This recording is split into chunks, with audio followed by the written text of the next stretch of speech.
Hey friends.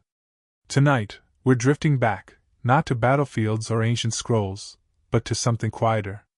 To a time when power walked slowly, robed in wool and gold, beneath carved ceilings and over-polished stone, where control wasn't shouted, but folded into ritual, and where silence didn't mean absence, it meant mastery.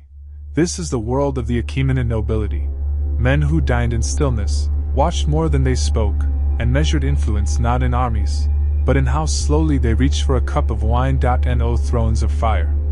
No crowns of noise. Only the hush of water flowing through garden channels, the soft rustle of pleated robes, and the faint scent of cardamom on cool air. Welcome to Sleepful History, a place where time slows, and memory becomes motionless. No drums, no drama, just the quiet architecture of the past, settling gently into your breath. Tonight's story rests beneath 417 Hz, a tone of letting go, of composure, of quiet endurance. If it soothes you, you're welcome to like the video, but only if you truly felt the stillness. And if you'd like, tell me where you're listening from, and whether tonight feels heavy like a royal cloak, or light like palace incense. Now take a deep breath. Let the room dim. Let the hush settle. And picture this, a hall of stone, warmed only by tradition. A nobleman reclines, perfectly still, as servants pass silently between columns. He says nothing. And still, everything is decided. Tonight, we enter the quiet order of Persian nobility. Not where empires were won, but where they were preserved. You are not a king, not even a satrap or priest, but merely a soul among thousands who wakes before the light touches the rooftops of your mud-brick village somewhere near the ancient road that slinks between Susa and Persepolis. The air is still, but it is never fresh. Dust hangs like memory, clinging to your throat, your hair, your woven tunic, pressed into the corners of your modest clay home, where the thatch roof sags just enough to make you nervous each time the wind sighs through the night. Your mat is rough, not from neglect but from use, worn by years of dreamless sleep. The floor beneath is compacted dirt, cool in the early hours, comforting in its quiet permanence. Somewhere in the courtyard, a donkey shifts and snorts, impatient to begin the day before the sun makes labor unbearable. You rise without ceremony, because there is none, not for the likes of you. There are no lingering moments, no prayers to greet the dawn, only the slow process of stretching limbs that have not truly rested. The air smells of last night's ash and crushed onion stalks. Your fingers are stiff, your back more so, but your mind is already occupied with thoughts of grain and time. Your wife is already up, her veil loose over unwashed hair, pressing coarse dough flat against a hot pan made black with use. The bread is simple, no herbs, no leavening, just grain and water and survival. Your children sleep nearby, small bundles under faded cloths, still warm from the fire that died in the middle of the night. The youngest has a cough, you try not to notice. Illness is common and rarely mourned unless it lingers, but this one has lasted 3 days, and your neighbor's child, who played in the same canal last week, hasn't been seen since. You think of this but do not speak it. Instead, you wash your hands with a handful of river silt and walk outside to check the irrigation ditches. The scent of damp earth, tinged with goat droppings and fig sap, rises to greet you. The sun has not yet climbed the low hills, but the sky is already bleached, as if tired of color. Your sandals crunch against stones, your shadow is long and thin. The rows of barley, planted weeks ago, need water, but the channels run slow today. You crouch by the first gate and knock free a clump of reeds. Water trickles forward with a sluggish reluctance. In the distance, a man shouts. It could be a neighbor arguing over water, or simply a shepherd calling his flock. Either way, it is none of your concern. Your world is small, a plot of land, a house with 3 rooms, a monthly trip to the local granary, and taxes that never shrink. By midday, the heat has gathered like a second skin. You smell of sweat, of sun-dried wool, of old animal fat from the tools you carry. Your tunic clings under the arms and the back, and the cloth tied around your forehead is soaked through, though it does little to stop the dust from crawling into your ears, your nose, your teeth. Your work is simple but constant, trimming grapevines, repairing a wall of packed mud, helping your cousin haul a broken wheel from the market road. No one is idle, even if their work serves no clear purpose. Time, here, is not your own. The overseer of your village reports to a larger authority, perhaps a satrap, perhaps a priest, and you do not know their names. But you know the tally marks carved into your storage jar must align with the expectations written in someone else's script. You cannot read, of course. Only the scribes do, and even they are fewer than you imagine. But you know the shape of power. It looks like a seal ring, pressed into wet clay, held by someone who doesn't sweat. At the well, you draw water slowly. The bucket groans, the rope scrapes. You taste the metal in your mouth before the water reaches your tongue, but it is cool and better than most. Nearby, a woman cleans copper bowls with river sand, her fingers red and raw. An old man naps beneath a fig tree, his mouth open, flies crawling lazily across his lips. Two children play a game with stones, muttering rules passed down by someone long gone. A dog limps past, ribs like ridges on a roof.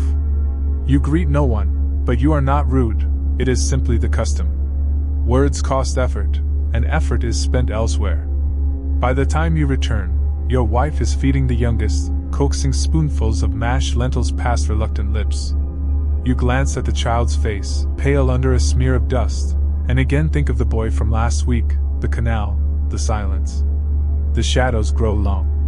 You rest in the courtyard, eating flatbread with a smear of goat cheese, drinking a mixture of watered-down date wine. It is sour, but it dulls the edge of your exhaustion. Somewhere nearby, someone is singing, a low, wordless tune that might be prayer or might be boredom. Your eyes begin to close. There are no lamps here, only the pale blue wash of a waxing moon. Your day is over, and tomorrow will be the same. In the empire of kings, you are a forgotten gear in a machine of gold and grain. And yet you endure, because you must. The next day does not begin so much as it resumes, as if sleep were merely a pause in a sentence spoken by the sun. You rise with a heaviness that no longer surprises you. It's as much a part of you as your name, which few outside your village know and fewer still pronounce the same way. The morning is cooler than the last, a welcome shift, though it will not last. You gather your tools, an iron hoe, a wooden rake, a cord of twisted flax for tying bundles, and set out for the field again. This is not a day for planting, nor for harvesting, it is a day for maintenance, which is to say, repetition. You check the dry stone boundaries that mark your family's narrow parcel. One section has collapsed where a fox tunneled through in search of shade. You rebuild it, stone by stone, each one warm to the touch. There is no reward for this effort except continuity. You do not build for glory, but so the grain does not wander, so the tacksmen have fewer reasons to scowl. Above you, a hawk turns slow circles in the sky, unconcerned with the movements of men. By mid-morning, the sky has shifted from pale gold to a harsh white, the color of lime dust and dry bones. The marketplace, if it can be called that, is stirring 2 hills away. You walk there slowly, dust spiraling around your ankles. Along the way, you pass a shrine, not one of the grand Zoroastrian fire temples where priests in white robes chant over sacred flames, but a simple stone alcove with a bundle of dried flowers, a small carved horse, and a burnt offering of what might once have been grain. No one tends to it now, but the scent of old ash still lingers, and someone has drawn 3 stars in the dirt before it, careful not to disturb the cracked base.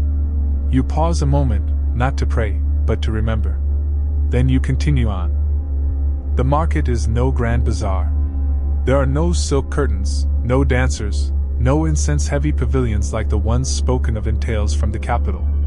Here, in the dust and heat, vendors squat behind blankets laid with onions, dates, barley bread, and the occasional piece of glazed pottery chipped at the rim. You trade a sack of millet for a bundle of dried fish, their smell sharp and unfriendly. A man next to you haggles over goat milk. Someone else shouts about a dishonest scale. 2 boys run past, chased by a dog, then vanish behind a donkey cart piled with salted hides. You do not linger. You buy what you need and leave, because to remain too long is to invite conversation, and conversation invites promises, and promises are rarely kept. On your way back, you take a different route, past the fields where the reeds grow thick and water pools black in the low spots. Here, the frogs are loud and the mosquitoes louder. You slap your neck more than once, annoyed, but this path is cooler, shaded, and sometimes that is enough. At home, your wife grinds lentils against the smooth basin of a basalt stone. Her movements are rhythmic, weary, precise. You bring her the bundle of fish and she does not smile, but you sense the small lift of her shoulders, a gesture of acceptance, of perhaps even relief. She salts them, hangs them near the cooking fire, and resumes her grinding. You wash your hands and lie on the cool floor, letting the earth draw the heat from your bones.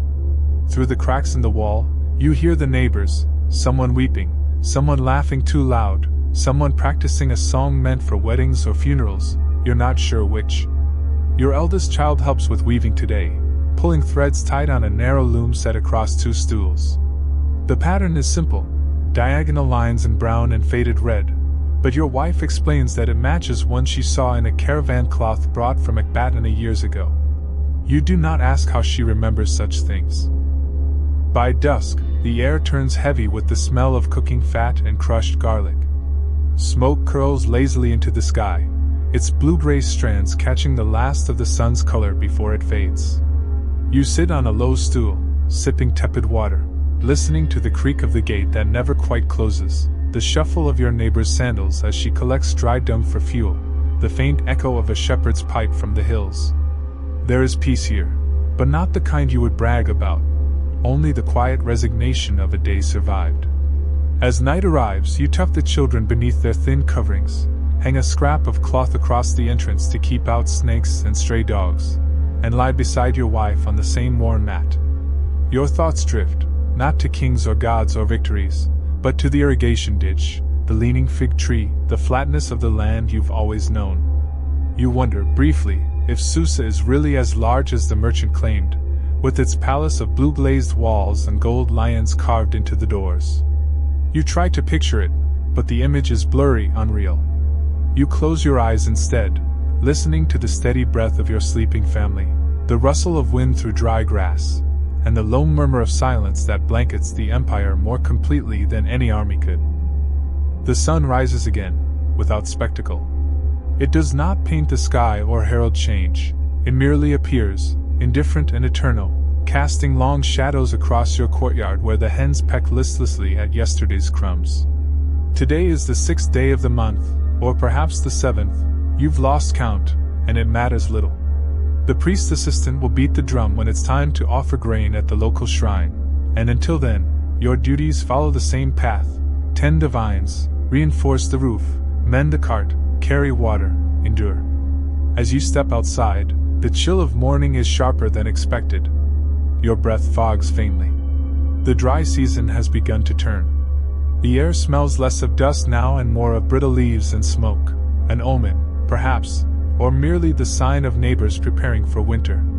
You walk to the edge of the property where the reeds grow tall and thick, slicing at bare legs, to inspect the irrigation flow. The water is low again. You crouch and dig out a clump of mud with a flat stick, watching as the channel coughs forward in slow spurts. It is never enough. Your cousin joins you, wordless, carrying a woven basket filled with small rocks to reinforce the levees. He has lost 2 teeth since last spring and walks with a limp, the result of a misstep on a stone path that no one has repaired in years. Together you work without speaking, the silence not uncomfortable, but understood. Speech, like shade, is rare and savored in small amounts. From the fields, a low bleating rises. A goat has tangled its leg in a rope again. You untie it, pat its head, and return it to its place beneath the fig tree, where the ground is dotted with fallen fruit split by heat and ants. You crush one beneath your sandal. Its sweetness bursts through the dust. Later, inside the house, your mother combs the tangles from your youngest daughter's hair using a carved wooden comb, smooth from generations of hands. The child winces but does not cry. A bowl of lentil mash sits beside her, untouched. Your mother mutters something about the evil eye, about fevers that come in with the wind. You listen but offer nothing in return. Superstition wraps itself tightly around the old, a kind of warmth they draw upon when logic fails. And logic, in your world, rarely offers comfort. You take the bowl and carry it outside, setting it down in the shade for the chickens. Waste is frowned upon, but stubbornness even more so. Your wife, meanwhile, is shaping new clay vessels in the corner, her hands gray up to the wrists, nails filled with silt, her face focused. She hums a song you barely remember from childhood, a tune about travelers lost in the salt deserts beyond the eastern gates. She never traveled farther than the market. By midday, the sun has pushed everything downward. Men sit with backs to the walls, eyes closed, mouths slightly open. Dogs nap in patches of shadow. The world becomes still, not out of peace but submission. You lie in the corner room, near the doorway, where a breeze sometimes stirs the curtain. A fly lands on your ankle. You flick it away, then pull a woven mat over your chest. You are not asleep, but not quite awake either, drifting between moments like a leaf on a stream. A distant clatter rouses you, clay breaking, perhaps a jug dropped by a careless hand. There is no scream, no rush of feet. Accidents are part of the day, like stones in the road. You sit up slowly and drink from the water jar, its rim cool against your cracked lips. When the heat recedes, and the color returns to the hills, you walk with your son to the edge of the village. He carries a bundle of dried figs wrapped in cloth. You carry a repaired sickle to return to a neighbor. The path is lined with thorny shrubs and low stone walls marked with ochre symbols, warding signs, or perhaps boundaries long forgotten. You pass an elderly man singing to himself in Elamite, a language you don't understand but recognize. He once worked at a royal granary, they say, before his ears began to fail. His robes are patched but clean. He nods as you pass, and you nod in return. On your way back, your son asks why the king never visits your village. You consider your answer carefully, then tell him that kings are like the stars, distant, bright, and not meant to walk among dust. He accepts this, and you're grateful he doesn't ask more. That night, as the fire crackles low and the crickets begin their songs, your family eats in near silence. The stew is thin, but warm, and you soak it up with crumbling bread. You speak briefly of the cracked granary wall, of the broken cartwheel in the next yard, of the strange tracks near the riverbed that might be from wild pigs. Your wife listens, nods, replies only once. The others are too tired. After the bowls are cleared, you step outside.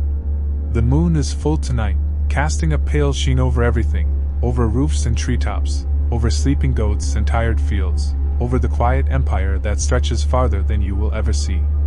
You rest your hand against the rough bark of the fig tree and breathe deeply. The scent is earthy, sweet, and sour. You look up once, not to pray, but simply to witness. Above you, the stars do not answer, but they burn, as they always have. The days continue, layered one upon the other like the bricks in your house, dry, weathered, uniform, each bearing the mark of hands that have grown calloused from repetition. There are no seasons in the sense that the nobles speak of. There is only heat, then cold, then wind, then dust. Today, the wind has shifted. It comes from the west, bringing with it the smell of charcoal fires and the distant tang of metal, perhaps from a caravan's forge, or from the blacksmith in the larger town 3 leagues away. You take it as a sign that repairs must be made, though the roof has not yet collapsed and the cart still turns. You've learned to act before necessity forces your hand. You spend the morning collecting dried reeds and stacking them into bundles. They snap under your fingers, brittle and yellowed, their scent sharp like old straw and river banks. You tie them with loops of coarse rope and balance them across your shoulders. As you walk back toward the house, a neighbor calls to you, not with words but with a wave. His son has injured a foot, stepped on a shard of broken pottery hidden beneath loose soil. You lend him a length of linen, torn from an old garment, and he nods with gratitude, eyes lowered. This is how kindness is expressed in your world, not through grand gestures, but in small, quiet exchanges of necessity. No one thanks you aloud. No one must.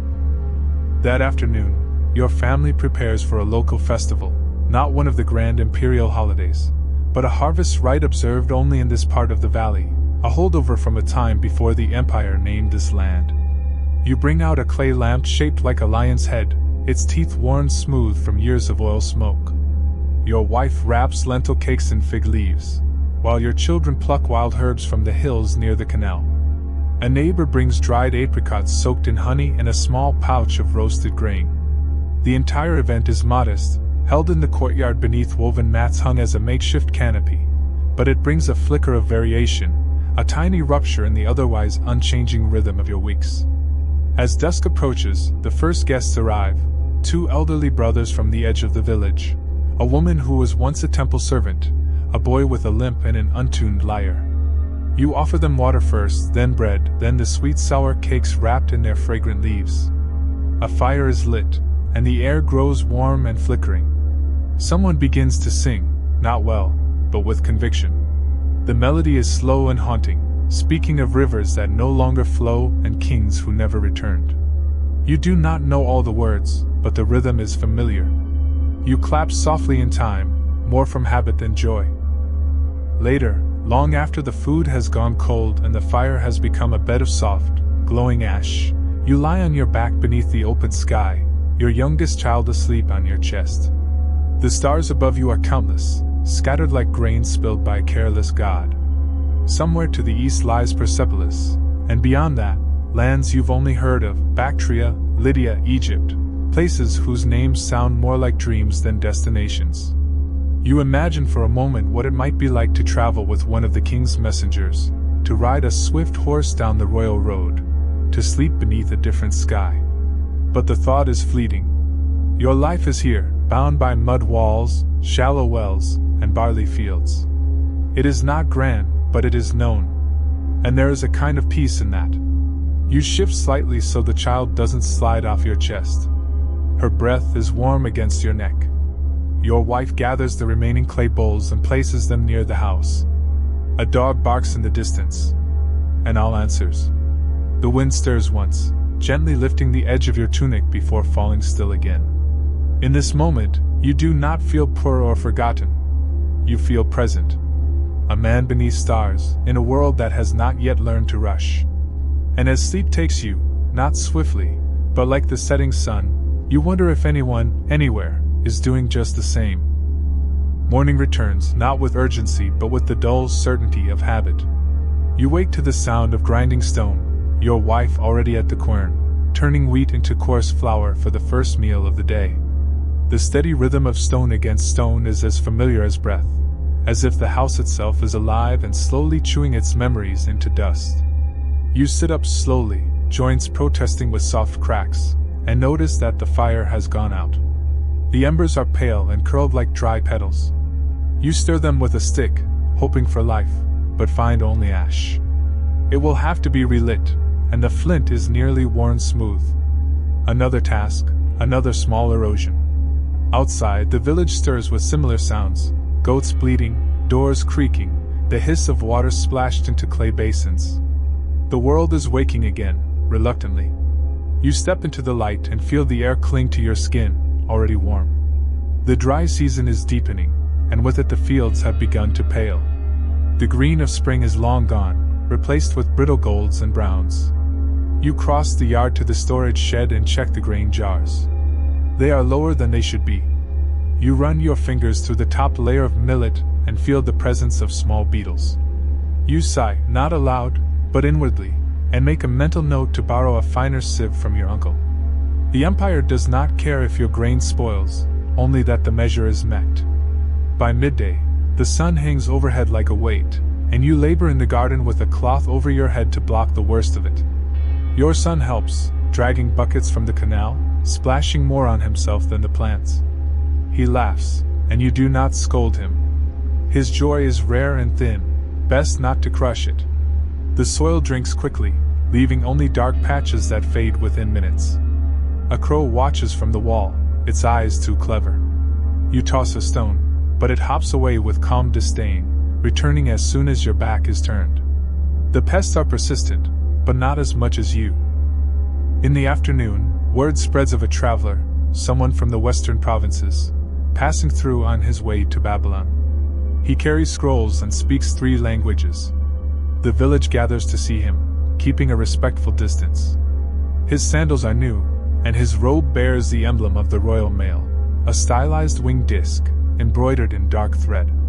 You watch as the priest greets him, offers him water, and points him toward the shade of the old tamarisk tree. The traveler does not look at you. He speaks to the priest with confidence, describing roads you will never see and cities whose walls gleam in the sun. You feel no envy, only a kind of quiet astonishment that such places truly exist beyond stories. The traveler stays less than an hour. When he leaves, the dust he kicks up settles slowly, like the fading tail of a comet. That evening you repair a broken stool with twine and patience. The legs have splintered from too much use, but you manage to bind them tightly enough. Your daughter brings you a small clay bead she found near the canal, carved with what she calls a flower but might just as well be a star. You turn it over in your hand, surprised at its weight, wondering who lost it and how long ago. You place it on a shelf near the fire pit, beside a smooth stone you once found shaped like a bird. The empire is vast, and time forgets most things, but small tokens endure. Before sleep, you sit in the doorway, watching the sky shift from copper to blue to black. The stars seem closer tonight. The moon has not yet risen, and the darkness is deep and clean. In the silence, you hear the steady rasp of crickets, the distant murmur of the canal, the soft exhale of your family behind you. The world holds its breath. You close your eyes and imagine a day when the roof does not leak, when the tools do not break, when the grain jars are full. But when you open them again, you see the same yard, the same wall, the same worn sandals by the door. Still, there is comfort here, even if it is built on repetition.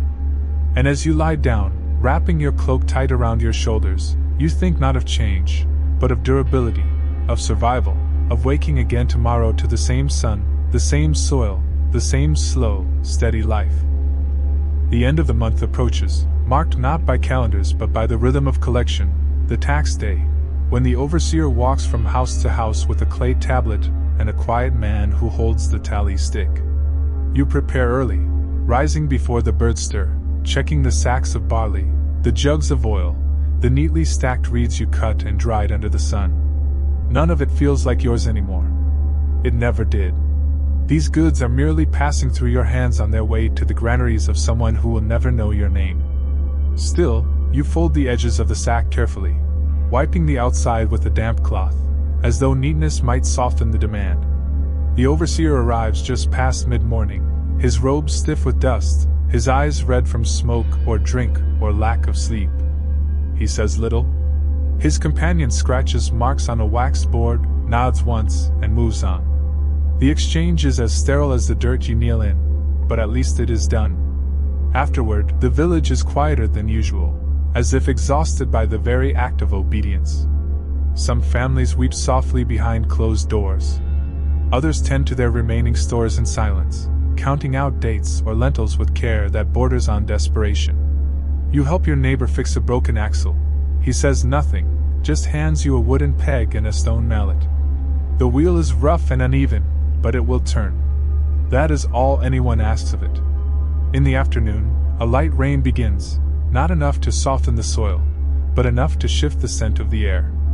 The wind changes, and with it, a certain calm returns. You sit beneath the eave of your home, knees drawn up, watching the water bead on the packed earth, wondering how many others across the empire are doing the same. Somewhere, no doubt, a satrap reclines on pillows while slaves pour him sweet wine from silver vessels. Somewhere, a scribe dips his pen in black ink, recording debts and marriages and shipments of cedar wood. Somewhere, a boy is learning the teachings of Zarathustra, his lips moving in quiet repetition. But here, in your small corner of Persia, the empire is only what passes through your fingers: grain, smoke, silence, sleep. Later, as evening descends and the clouds peel away to reveal a bruised sky, your wife begins preparing the evening meal. The fire crackles low, struggling against damp wood. She adds dried onion peel and a fistful of herbs. The scent is rich, familiar, comforting. You sit with your back to the wall, your daughter curled at your side, braiding a strand of grass into loops. Her fingers are small but certain. She hums the harvest tune again, the one from your youth, and though the words are fading from your memory, the melody remains. It always does. Night comes softly. No storms, no omens, only darkness settling like a blanket over the fields. You climb onto your sleeping mat and pull the wool covering to your chest. The house is quiet now, save for the soft rustling of the fig tree in the courtyard and the occasional cluck of a restless hen. You stare at the ceiling, cracked plaster, old wood beams, a cobweb stretching between two corners, and you find yourself counting the knots in the grain of the timber. It is worn, like you, and still it holds. You close your eyes. The Persian Empire, with all its glory, its gold, its kings and palaces and armies, passes quietly through the lives of men like you. You are not the hero of its stories, nor the villain. You are the foundation. You live not to be remembered, but to endure. And as your breath deepens and your thoughts slow to the rhythm of sleep, the last thing you hear is the wind through the reeds, the hush of soil shifting under its own weight, and the long, unbroken stillness of a night like countless others before it. Long before his name was etched into stone and remembered in many tongues, long before cities bowed or coins bore his likeness, Cyrus was merely a boy among hills. The land that bore him was not a palace but a plateau, rugged, wind-cut, vast. It stretched endlessly under a pale sky where hawks circled and goats wandered and the scent of dust clung to every surface. He was born into a world not yet sure of its shape, a patchwork of tribes and loyalties, where kings ruled but often fell, and the border between shepherd and sovereign was thinner than it appeared. His family belonged to the Achaemenid line, a noble house, but not then a mighty one. His father, Cambyses, was a local ruler, a vassal to the greater Median crown. His mother, Mandane, was a daughter of that same Median line, and through her veins ran the blood of Astyages, king of the Medes. But blood alone did not guarantee power, and the boy's childhood was not draped in silk but in woven wool and the plain rhythms of tribal life. In those early years, there were no marble floors beneath his feet, only packed earth and dry straw. He rose with the sun, not to court or counsel, but to follow the herdsmen, to listen to the winds, to learn the signs of approaching storms. He ate barley bread and dried dates, drank water from stone cisterns, and listened to elders speak of gods and ancestors beneath stars so bright they seemed almost near. From these stories, half memory, half myth, he gathered the shape of the world, a place of shifting borders, where the strong bent the weak, and where justice was a matter of who held the sharper blade. But there was also talk of order, of the need for truth in word and fairness in deed. These lessons, perhaps more than the others, stayed with him. As he grew, the land around him changed. The hills remained, but the tensions rose. The Medes, whose kings claimed dominion over much of the highlands, watched the Persians with a wary eye. Tribes whispered, alliances shifted, and the old balance grew brittle. Cyrus, still young, began to move not just through pastures, but through people, observing, listening, learning how words could settle a fight faster than fists, and how silence could be louder than defiance. He was not the tallest among his peers, nor the strongest, but his presence was felt. He stood still when others flinched. He remembered names. He asked questions that lingered. And when he spoke, it was often to remind others of what they already knew but had forgotten to believe in. Some say the dream began with an eagle landing on his shoulder, or with a vision seen in sleep, a tower of light rising from a dry riverbed. But more likely, it began with a single decision, the refusal to remain lesser. As the years passed and his reach extended beyond his father's hold, Cyrus began to unite the clans not by iron, but by agreement. He promised not riches, but rule by law. He offered not conquest first, but consistency. And people, long tired of arbitrary commands and cruel governors, began to listen. His rise was not a flash of lightning, but the slow brightening of dawn, steadily, imperceptibly, until at last the world noticed the light. One winter the line was crossed. Astyages, fearing the growing influence of his Persian grandson, marched with his army to crush the rebellion before it could bloom. But the army he brought did not fight as he wished. Many of his men, weary of his rule, defected before the first clash. Others laid down their arms. And when Cyrus advanced, it was not with fire and fury, but with certainty. The battle was brief, the outcome clear. Astyages was captured, not humiliated, not executed, but brought with dignity to the court of the man who now stood as king. In this act, Cyrus revealed the core of his rule, not vengeance, but control. Not cruelty, but command. He entered Ecbatana not as a destroyer but as a redeemer. He spared its people, preserved its temples, and claimed its treasures only to strengthen the bond between ruler and ruled. He wore the Median cloak, spoke to the priests in their own tongue, and honored the gods of the city alongside his own. It was not deception. It was governance. He understood that to rule a world, one must not erase it, but carry it gently within a greater frame. And thus began the empire, not in blood, but in structure. From the mountains of Elam to the plains of Lydia, from the great rivers of Mesopotamia to the salt deserts of the east, Cyrus sent word, the king has changed, but the world will not burn. You will pay tribute, yes, but your temples will remain. Your customs will be respected. Your gods will not be torn from their altars. And in return, peace. After the Medes, the path forward widened. Cyrus did not hesitate. The highlands were secured, but the lowlands, rich with grain and gold, choked with cities and ancient titles, still lay beyond. The Elamites were brought under rule, not through devastation, but by the weight of momentum. Their governors saw what had happened to the Medes and chose allegiance over resistance. From Susa to Anshan, the temples remained untouched, their priests folded into the growing structure of imperial governance. Cyrus made few speeches, issued few proclamations, but the shape of his will was unmistakable. Roads were cleared, tributes standardized, and messengers dispatched bearing seals marked with the winged figure that would come to define a new order. Then came Lydia, a kingdom of splendor and softness, where the palaces were filled with music and the coins were struck from electrum, where King Croesus believed his wealth could insulate him from the shifting winds. The two men had never met, but they understood each other across distance and rumor. Croesus consulted oracles, offered sacrifices, tested alliances, but still the empire came. Cyrus crossed the Halys River, leading his men not with bribes or threats, but with the certainty of a man whose plans fit the world like a key to a lock. The battle at Thimbra was long and bitter, the Lydians charging with horses and glittering spears, their chariots slicing the dust like waves across a dry sea. But the Persians adapted, ropes were laid, dust was stirred, archers guided the charge into ruin. Croesus fell not in death, but in capture, his life spared in another quiet gesture of dominance.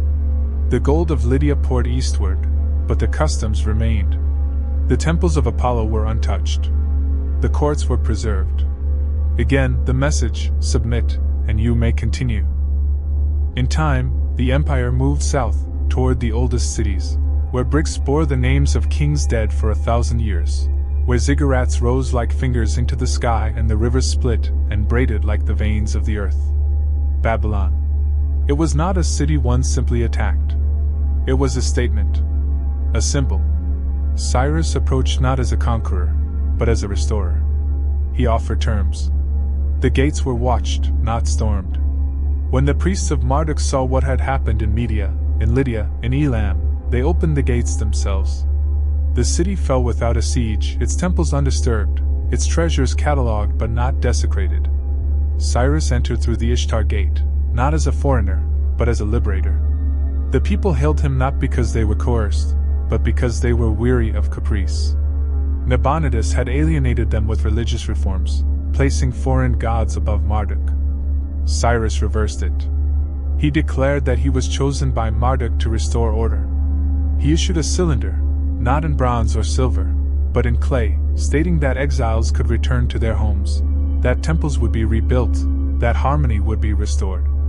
Among those he freed were the Hebrews, long displaced, who carried stories of his mercy through generations. In their language, he was anointed, chosen, almost divine. Yet Cyrus never claimed divinity. He let others shape that myth. The empire now stretched from the Aegean to the Industry. It was not a patchwork of conquests, but a structure, a web of satraps, messengers, tribute, language, and respect. The royal road snaked across the continent, guarded, paved, measured in days' journey. Inns were established, and posts marked with seals. Laws were issued but adapted to each region. Local judges remained, local festivals were protected. This was not weakness. It was control. The less you stir a pot, the less likely it is to spill. And in the quiet moments, Cyrus returned to the hills. Though he was emperor of empires, he still walked without a crown, still drank from clay cups, still remembered the taste of early morning barley bread. He founded cities, Pasargadae among them, not as monuments to ego, but as centers of function. The architecture bore signs of both Persian and Median style, with touches from Elam and Babylon, as if each stone spoke the language of those who served the empire. His court was not filled with jesters or sycophants, but with engineers, generals, scribes. And yet, little is known of his voice, his appearance, his gestures. He remains distant, not by accident, but by design. The man who united peoples did not leave his own image behind in gold or marble. He left policy. He left structure. He left stories. His death came, as all deaths do, in a place far from where it was expected. Some say he fell in battle against the Massagetæ, wounded by a spear, his body lost, his grave unknown. Others say he died peacefully, surrounded by kin, entombed in a quiet chamber beneath the rising sun. Pasargadae claims his resting place still, a simple stone tomb atop a stepped platform, guarded not by lions or soldiers, but by wind and time. There is no inscription, no boast, only the shape of permanence. An empire carved not into flesh, but into the rhythm of law and road and silence. And so Cyrus became more than a man, not by declaring it, but by fading into the vastness he created. His rule was not fire, but gravity. Everything bent toward him, slowly, without resistance. And long after the cities fell and the walls crumbled and the coins tarnished, his name remained, whispered in the corridors of kings and the songs of those who remembered what order could be. There is silence in the ruins now, but once, this place hummed with order.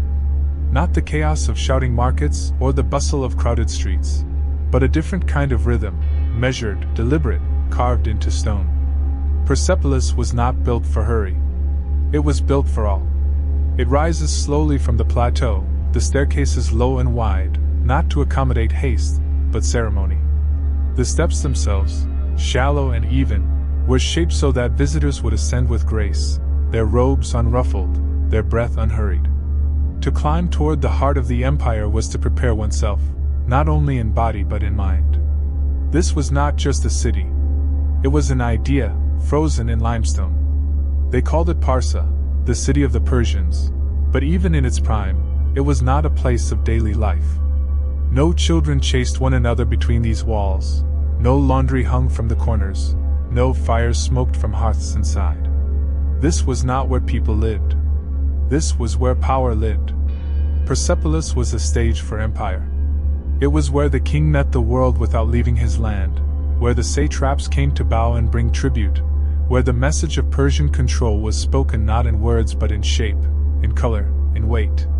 Each hall was tall enough to dwarf a man, not just in height but in time. Today, the wind moves freely across the platform. Dust fills the cracks where the mortar has long since vanished.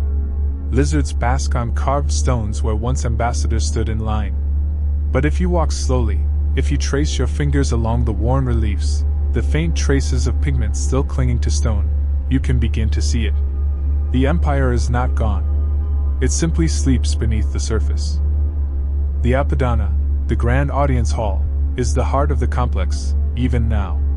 72 columns once held its roof aloft, each crowned with twin-headed bulls or lions, their expressions both serene and watchful. The capitals, carved with impossible detail, were never meant to be seen closely. They were high, near the roof, meant to gaze down upon the proceedings below with silent, unblinking judgment. Only a few remain standing, their fluted shafts weathered, their bases cracked, but their presence is undeniable. In their shadows, the reliefs begin. Along the staircases that lead to the platform, the stone tells its story in lines and rows. Delegations from across the empire, Lydians, Babylonians, Egyptians, Bactrians, Elamites, Scythians, stand in sequence, each bringing gifts to the king. The figures are not caricatures. They are detailed, individualized, rendered with dignity. Each holds a token of their homeland: gold vessels, fine cloth, livestock, weapons, but none kneel, none grovel. This was the empire's message. Difference was acknowledged, even honored, so long as it moved in one direction, toward the king. The robes differ. The hairstyles shift. But the direction is always the same. The procession never ends, carved in eternal repetition. Farther in, the hall of 100 columns once echoed with footfalls, each step reverberating like a heartbeat through the stone. Its roof, now lost to fire and time, was once supported by beams of cedar brought from Lebanon, painted in brilliant colors now faded to the memory of blue and red. The doorways here are framed by guardian figures, human-headed bulls, their beards curled in perfect order, their eyes alert. They were not merely decoration. They were guardians of meaning, thresholds of transition. To pass beneath them was to move from the human to the imperial. And yet, even within this grandeur, there are quiet mysteries. The inscriptions are few, and where they exist, they are brief: titles, blessings, names of kings. Darius speaks, Xerxes replies, but their words are formal, distant, carved in Old Persian, Elamite, Babylonian, sometimes in Greek. They do not explain. They declare. The builders are nameless. The laborers who hauled the stones, who painted the lions, who polished the floors until they shone like water, none are recorded. But their work remains, flawless in its patience. Even the layout of the city speaks in quiet layers. The palaces are arranged not symmetrically, but rhythmically, each structure slightly offset, not chaotic, but balanced like a melody. The king's private palace sits lower than the Apadana, a deliberate choice to separate the personal from the political. The treasury, where the tribute was stored, lies off to one side, its walls once lined with gold ingots, silver rings, precious cloth. The gate of all nations stands at the edge, a wide, imposing entrance flanked by lamassu, winged creatures that blend lion, bull, eagle, and man, carved with such precision that their feathers seem to stir in the wind. And then there are the foundations, the unseen stones buried beneath the surface, leveled by hand, set in place with care, designed to support not just buildings but ideas. Persepolis was not raised quickly. It took decades. It was begun by Darius, expanded by Xerxes, refined by Artaxerxes. Each ruler added, not changed. Continuity was the design. And yet it burned. Alexander came, and with him came fire. The cedar beams fed the flames. The pigments turned to ash. The gold was taken. The empire shifted. Not all mysteries whisper from the towering columns. Some lie hidden in the details. A curl of a beard, a line of cuneiform half erased by rain, the shadow of color on a lion's flank. It is in these faint echoes that archaeologists, centuries later, would lean close with brushes and soft cloths, trying not to wake the silence, yet hoping it would speak. In the early morning light, the carvings yield more than stone, they yield design. The hem of a robe reveals tiny embroidered flowers. The gesture of a hand shows not surrender, but offering.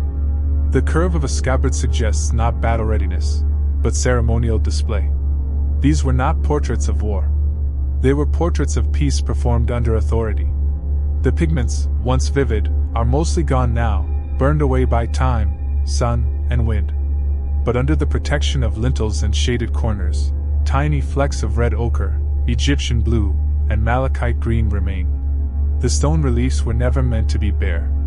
What we see now as dignified minimalism was, in truth, a pageant of color. The lion leaping upon the bull, a motif repeated throughout the palaces, once shimmered with gold leaf and scarlet enamel, a symbol scholars still debate. Some say it marks the eternal conflict of day and night, or perhaps spring over winter. Others suggest it was simply beautiful, a symbol made to impress, not explain. Inscriptions provide fewer answers than one might hope. Darius leaves messages in 3 languages, carved not into books, but into rock faces. One such message, the famed foundation inscription, speaks of divine favor, of Ahura Mazda granting him kingship, of the boundaries of the realm. But it does not tell us why the Apadana was made so wide, or why the Scythian envoy is carved with such a look of fatigue. It does not explain why the treasury was hidden behind heavy doors, or what rites were performed beneath the midnight stars when the rest of the city slept. There are stories told by things not present. In the hall of 32 columns, the floor is bare, yet once it was inlaid with tiles imported from Babylon, each one pressed with a glimmer of lapis or glass. Only fragments remain, buried in rubble or swept away long ago by looters, or perhaps even winds too persistent to resist. The king's private residence has only faint traces of what was surely elaborate woodwork, gone now like the hands that shaped it. The doorways here are narrower, the spaces closer, suggesting privacy, intimacy, but always with stone underfoot. Even in solitude, the king did not walk on earth. Beneath the platform, tunnels wind through the bedrock, stone channels and storage vaults, some natural, some carved. They were not made for beauty, but function. Drainage, storage, perhaps even escape. None are marked. No directions guide the way. But their presence hints at a mind that prepared for what might come, not a man afraid of fall, but aware of it. The empire was built not as a fortress, but as a system, and systems survive even when cities do not. When the sun sets, and the shadows stretch like black ink across the ruins, Persepolis becomes something else. The outlines of the columns blur, the lions and bulls sink into silhouette. The wind picks up, funneling through doorways, brushing over flagstones once warmed by the feet of satraps and scribes. It hums faintly, almost rhythmically, like breath. In the stillness, the city exhales. You can almost hear the shuffle of embroidered sandals on the steps, the murmur of ancient tongues trading polite phrases, the soft thud of tribute being placed in bronze dishes. Clink, rustle, hush. And in the far corner of the platform, where fewer tourists tread, lies a stone block carved with a detail so easily missed it's nearly vanished. A small palm pressed into the border of a robe, fingers delicate, curling slightly inward. No inscription identifies it. No text explains. But someone carved it, thousands of years ago, perhaps in the final days before Alexander's torches arrived. Was it a signature? A flourish? A goodbye? No one knows. But it remains. And like so many secrets in Persepolis, it does not cry out. It waits. To understand Persepolis is not merely to walk among ruins, it is to walk through time's idea of ceremony. Every detail, from the scale of the platform to the curve of a staircase, was meant to tell a story, not loudly, but slowly, patiently, in rhythm with the seasons. And no moment in that rhythm was more vital than Nora's. The New Year festival was not a local custom tucked away in village corners. It was imperial. It was structured. And Persepolis was its stage. Each spring, as the land began to warm and the first green stalks pushed up through fields long flattened by winter, the great gathering began. From all across the empire, north from Sogdia, east from Gandhara, west from Sardis, south from the Persian Gulf, came envoys, laden not only with tribute, but with protocol. They did not travel in haste. They traveled with intent, each step calculated to arrive before the King of Kings in the exact moment when day and night balanced. It was not about punctuality. It was about order. The kind of order that mirrored the heavens. As the delegations arrived, they passed through the gate of all nations, not a gate in the narrow sense, but a monumental space, flanked by guardians, engraved with trilingual inscriptions that left no doubt who ruled here. They passed beneath these winged sentinels, their feet touching stone carved centuries earlier, and entered a world where the rules of hierarchy were carved just as deeply. They were not equals, but they were not ignored. Inside, the palace complex would fill not with shouting, but with motion, the slow unfolding of empire in action. Each group presented its offerings in silence, the sounds of hoofbeats and cloth rustling louder than any voice.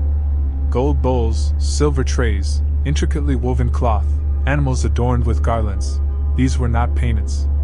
They were affirmations. A contract re-signed in gesture. In the Apadana, the king sat elevated, distant not from disdain, but from symbolism. He did not descend to meet the world. The world rose to meet him. But what did it feel like to stand there, surrounded by limestone figures that seemed more real than the living? What did it mean to walk beneath roofs so high they disappeared into shadow? For the visitors, Persepolis was a message carved in immensity. The empire was not a mere coincidence of conquest. It was deliberate, exact, ancient even in its youth. And for the locals, the stonemasons, the guards, the scribes, the runners darting down corridors with wax tablets and news from Sardis or Aria, it was normal.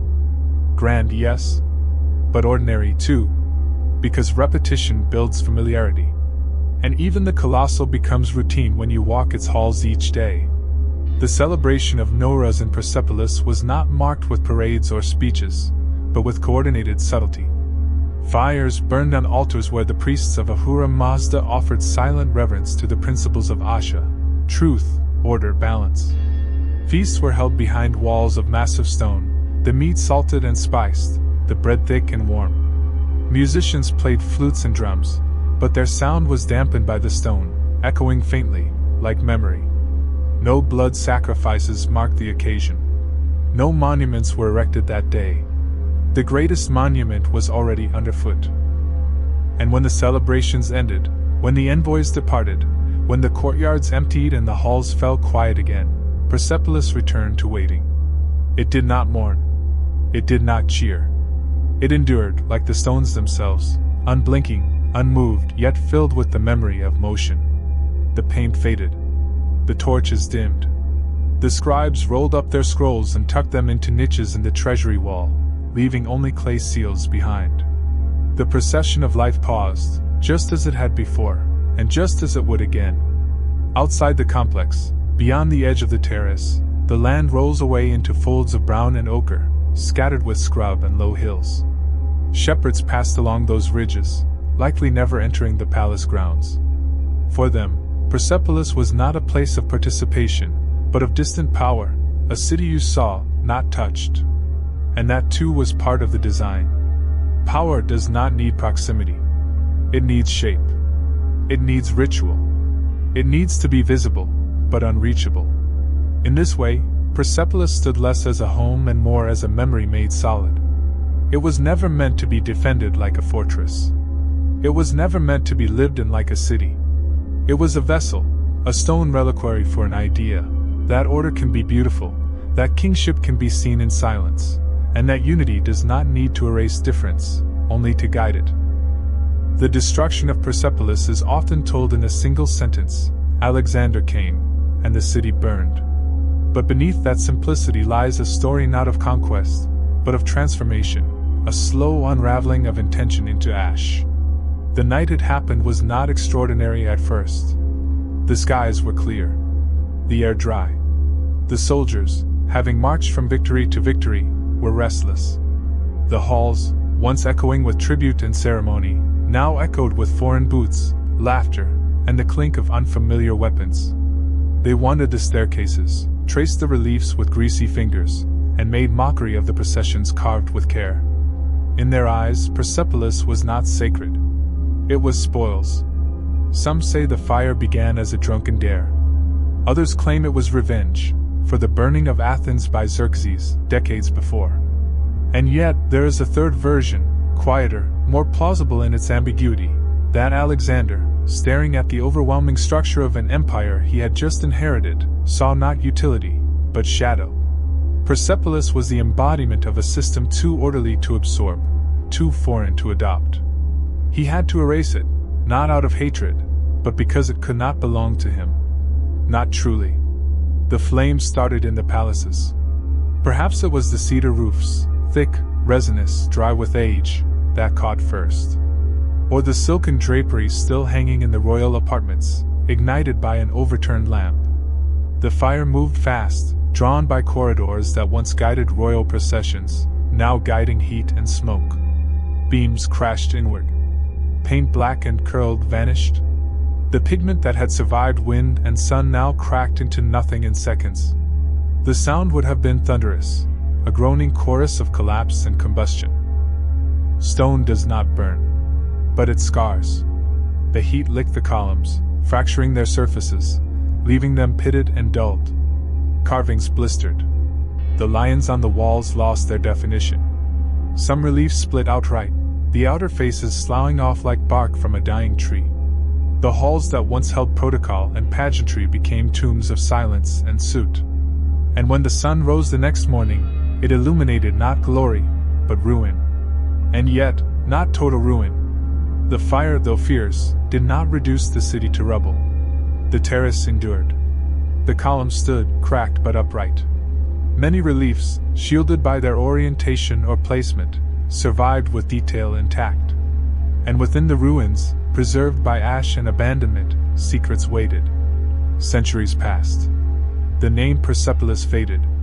The villagers nearby called it Takhti Jimshid, the throne of Jimshid, associating it not with empire, but with legend. It became a relic of something ancient, mythical, perhaps divine.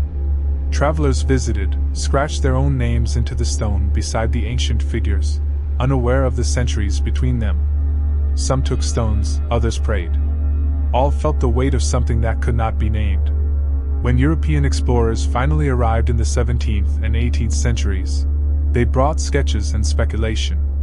Carsten Niebuhr, in particular, copied the cuneiform inscriptions, unaware that he was preserving keys to a forgotten language.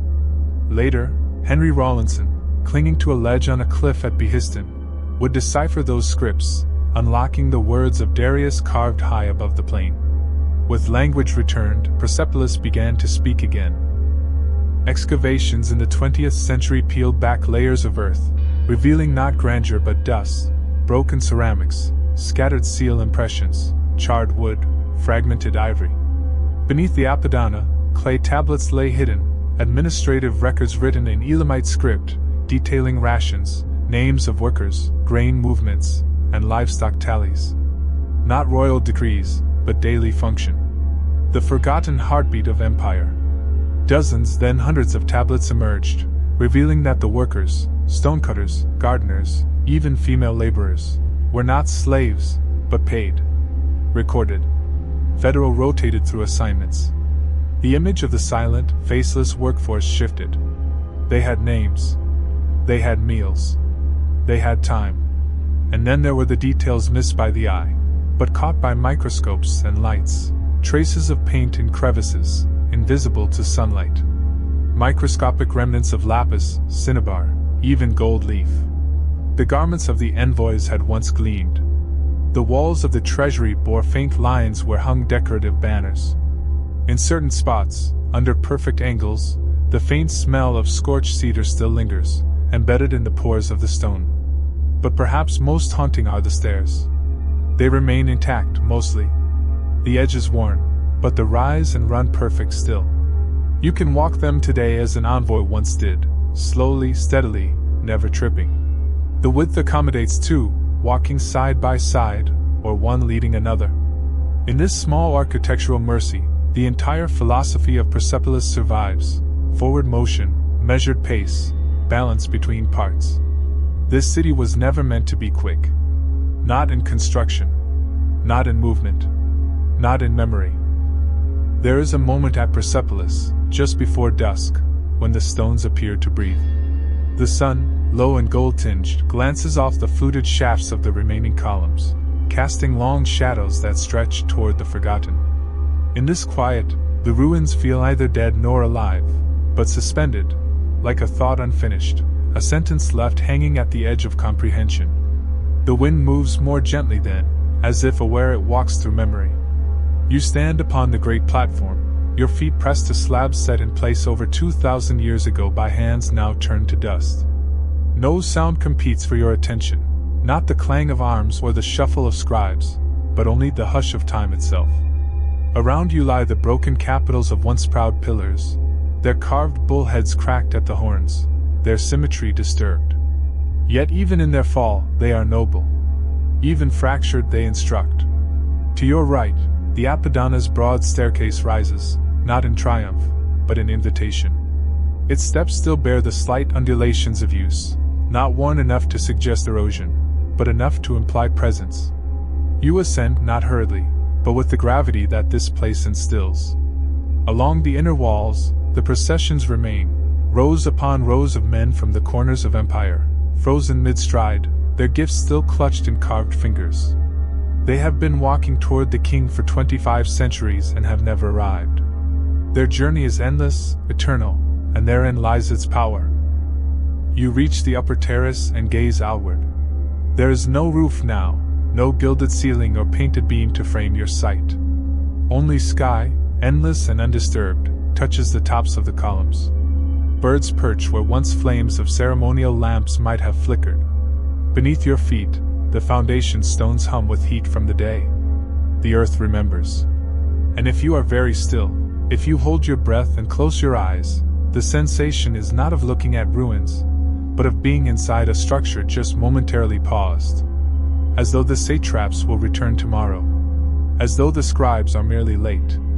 This is what Persepolis offers, not nostalgia, but equilibrium. It does not demand that you imagine the past in motion. It simply insists that you stand within it, quietly, and listen. Beneath the platform, archaeologists once found rooms filled with seal impressions, thousands of them, each a pressed memory. Some bore the names of officials long unknown, others were marked with patterns rather than words, circles, animals, geometric spirals. These were not for show. They were records. Receipts of movement. Evidence of decision. Each sealed tablet was tied to a process, a voice, a moment where someone made a choice, recorded then forgotten. And yet these fragments are what remain. Not the crown, not the armies, not the speeches, but the administration. The management of water, the allocation of grain, the movement of textiles. In the grand silence of the ruins, the most persistent whisper is not of war, but of balance. This was not a city built for defense. It was built for ceremony, yes, but also for rhythm, for accountability, for the long, deliberate arc of continuity. At the far edge of the platform, past the gate of all nations and beyond the burnt walls of the treasury, you find the tomb of Artaxerxes III, simple, clean, almost severe in its restraint. Carved into the stone of the mountain face, it looks down not over conquest, but over fields and roadways, as if overseeing the mundane rather than the magnificent. The relief above the entrance shows the king before a fire altar, hands lifted calm. No thunder. No battle. Just posture. And in the long twilight, as the light thins and the shapes of stone become silhouettes, you step back once more and let the ruins return to themselves. Persepolis is not a place that resists interpretation. It does not need to. It knows what it is. Its message is not hidden but patient. It has outlasted fire, forgetfulness, and fame. It will outlast us too. Its staircases will remain walkable.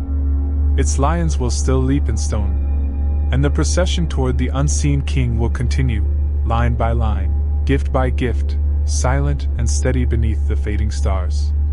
And so you turn away, not from history, but from noise. You leave the terrace slowly, your footfalls echoing across ancient geometry, your shadow long and thin across slabs laid in the reign of Darius.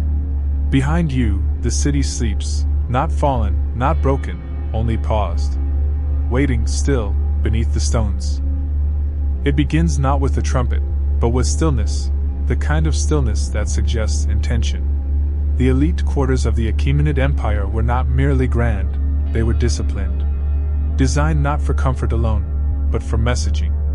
The walls were high, the floors swept, the columns evenly spaced, not for symmetry's sake, but to direct the mind inward. These palaces did not offer warmth. They offered permanence. You were not meant to feel at home. You were meant to feel watched. The first thing one noticed upon entering the palace at Persepolis, or Susa, or Ecbatana, was the temperature. Cool, regardless of season, the thick stone walls insulating not only against heat, but against spontaneity. The air carried not the scent of wood smoke or sweat, but of polished stone, aged textiles, and the faint aroma of cedar oil, used to anoint doors and ward off moths. The corridors were long, not winding, and the floors reflected light from distant windows. Everything was angled to elevate, to extend, to separate. There was no clutter, no randomness. Cushions, if they existed, were arranged in patterns.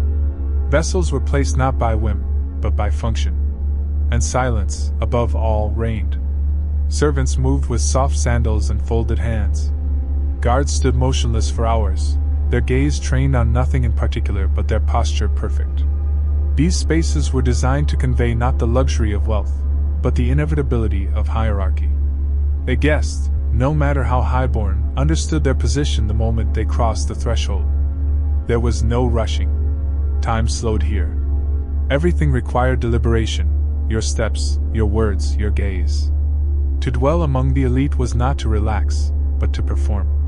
The ceiling beams were painted with mythic creatures, winged bulls, sun discs, floral geometries, meant not to entertain, but to remind. You were inside something larger than yourself, and it had rules. The throne room, when not in use, sat in wait like a dormant instrument, its elevated platform dusted daily, the gold-trimmed fabric of the seat protected from fading by heavy wool covers. No one sat there without ceremony. Even the king did not lower himself without a procession. Around the palace grounds, walls enclosed gardens that were not wild, but curated, rows of cypress and plane trees, trained vines, water channels laid with white stones to cool the air and reflect the moonlight. These were not places for laughter. They were places for display. The nobleman might walk here in silence, hands clasped behind his back, flanked by scribes or advisors, speaking little, yet saying much through direction alone. The birds that nested in these groves were not wild either. Their songs were background, not interruption. And behind it all, beneath the golden light filtering through sheer linens and past the polished stone basins filled with scented oils, was the architecture of expectation. You were watched. If not by others, then by your role. The palace did not forget. It held your name in its ledgers, your gestures in its memory, your presence in its geometry. You were part of the structure now, as fixed and measured as the fluted columns above your head. In the world of Achaemenid nobility, a meal was never simply a time to nourish the body. It was a ritual of presence, of status, of deliberate restraint. Food did not just fill the stomach, it structured the room. It aligned the air. It reminded every participant, noble, guest, or servant, that they were not only part of a moment, but part of a system. Eating among the Persian elite was not done in private, and it was not done casually. It was a ceremony, measured and exact, no less formal than an oath or a treaty. It began long before the food arrived, when the room itself was prepared. Floors were swept not just of dust but of scent. Ash mixed with rose water was pressed into the corners to absorb odors. Clay basins filled with cardamom, cinnamon bark, and dried orange peel were placed in each corner of the room and near the entrances, burning gently so that the first breath inside was one of controlled luxury. Not abundance, not richness, but refinement. The air itself had been edited. The nobles entered in silence. There was no announcement, no trumpet, only the light clink of metal from buckles or ornaments, the faint whisper of linen brushing against woven rugs, and the quiet exhalation of breath as they lowered themselves onto their assigned places, each space designated by role, not preference. There were no chairs. They reclined on thick woolen mats, dyed in geometric patterns and padded just enough to support a bent elbow. Left arms folded behind them, right hands free, ready. Posture was everything. A slouched figure insulted not only the host but the entire occasion. One sat straight, not rigid, but composed, as though sculpted from patience. Servants moved like breath, soft, regular, unnoticed unless something went wrong. They placed the dishes in concentric rings around each man. The innermost rings held soft breads, pickled garlic, stewed apricot paste, thinly sliced sheep cheese aged in ash. Farther out came bowls of roasted chickpeas dusted with coriander, skewers of small birds marinated in vinegar and plum, figs stuffed with mint and honey, eggs hard-boiled and cracked open at the base with salt rubbed into their creases. Then the main platters: lamb shanks simmered in pomegranate molasses, river fish wrapped in grape leaves, roasted beets glazed in date syrup, and slow-cooked grains mixed with onion and crushed nuts. These were not shared all at once. A servant watched each guest, observed which flavor caused pause, which bowl was nudged aside. Nothing was removed without permission, but nothing lingered unnecessarily either. The rotation of food was as subtle as the orbit of stars. The noble never asked for what he wanted. The room anticipated. No one spoke. Words were not forbidden, but they were rare. If a topic was discussed, it was often phrased in fragments, casual observations about irrigation in Carmania, the weather near the Caspian, the shipment of lapis from Bactria. Politics, war, court intrigue, these came later, in smaller chambers, and never with hands oily from roasted goose. Wine was served in slender vessels, usually of bronze or glass. It was diluted always. A man who drank strong wine was considered unstable. A man who asked for more was seen as impatient. The wine came flavored with herbs, hyssop, tarragon, occasionally myrrh. It was sipped, not gulped. The cup was held lightly, with the fingertips only. Palming a cup like a soldier marked one as unrefined. The less motion you made, the more composed you were believed to be. Even a raised eyebrow could draw attention. And in a room like this, attention was currency. Music played softly from the edge of the room. A lyre, a reed pipe, a slow, circular rhythm on a framed drum. The musicians never made eye contact with the guests. They were not there to entertain, but to measure silence, to make sure it didn't stretch too far, to anchor the hush with something gentle, something flowing. If they stopped, the silence would become heavy. If they played too loudly, the meal would feel coarse. The tone had to be perfect, like background wind through silk. Somewhere outside, birds nested in fig trees. The wind moved slowly down the irrigation canals. But inside, the world had narrowed to small bowls, slow chewing, and 1,000 invisible rules. Each man ate with his right hand. No utensils. The bread acted as spoon, barrier, and vessel. It was torn quietly, never bitten directly, and folded into triangles before scooping food. It was considered refined to chew slowly, to pause between bites, to lower one's gaze toward the bowl as if listening. A noble never looked at his host while eating. Direct eye contact was only permitted after swallowing. Conversation resumed only after the meal's third stage, the palate cleanser, usually thin slices of quince dipped in salt water, or tiny portions of fermented lentils with black cumin. This signaled that the body had completed its task, and the mind could resume. Dessert was never sweet in the modern sense. It was earthy, baked apples with vinegar and honey, dried melon rolled in crushed almonds, or thickened yogurt curd served with sour grapes. These ended the meal not with delight, but with grounding. To finish on sweetness was indulgence. To finish on balance was noble. At the very end, a brass basin and perfumed water were brought in for rinsing fingers. A small towel, warmed by the fire, was placed gently in each man's lap, not handed directly. Each guest rubbed their palms slowly, then placed the towel back without folding it. Folding was the job of the servant, not the noble. A folded towel by a guest implied unnecessary humility. And then came the stillness. The final phase of the meal was not departure. It was presence. No one stood immediately. They reclined again, bodies relaxed, but minds active. Here was the moment for listening. A word from the host. A look from the king. A question asked not for answer, but for awareness. How fares the canal in Media? Have the tribute carts arrived from Sardis?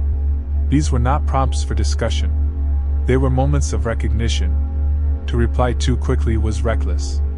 To wait too long was disrespect. A pause of 3 breaths was considered perfect.